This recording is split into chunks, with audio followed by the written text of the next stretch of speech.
Terkait dua orang terduga teroris yang diamankan oleh tim Detasemen Khusus 88 Anti Teror di kawasan Pasar Kilometer 5 pada Senin lalu, yang diketahui berinisial AA dan HK, yang juga keduanya merupakan warga Pekanbaru Riau. Kapolda Sumsel Irjen Pol Zulkarnain Adinegara mengatakan, tim gabungan dari Kepolisian Daerah Sumatera Selatan, TNI, Kejaksaan dan instansi terkait saat ini sedang menyelidiki keberadaan sel-sel terduga teroris yang diduga sempat melakukan aktivitas mencari dana untuk aksi teror di Lubuk Linggau. Bukan hanya itu, pihaknya bersama tim dari Densus 88 saat ini juga masih memburu dugaan keberadaan teroris di wilayah Sumatera Selatan.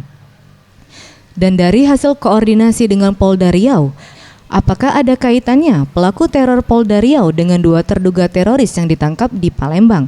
Belum dapat dipastikan.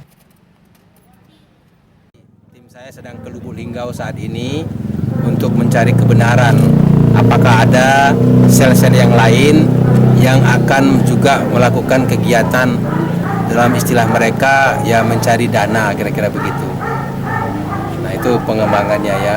Sekali lagi tim sedang di lapangan, artinya kami dan bersama-sama dengan Community Intelijen baik Kodam 2 Sriwijaya, Kabinda maupun dari Kejaksaan. Itu yang kami lakukan.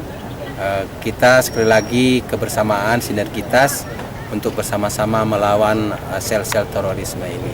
Dan hasil koordinasi dengan Polda Riau, apakah yang melakukan teror itu termasuk sama jaringan ini? Dua yang ditangkap Polda Sumsel Dejan?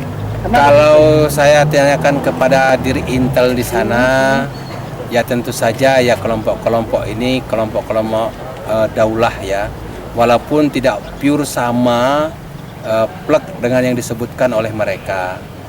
Kan disebutkan ada 5 orang teman-teman dia ya, tetapi tidak plek sama. Tetapi ya tentu satu apresiasi kepada ISIS, kepada pembentukan mohon maaf daulah atau negara berdasarkan syariat Islam. Tim Liputan Sriwijaya TV.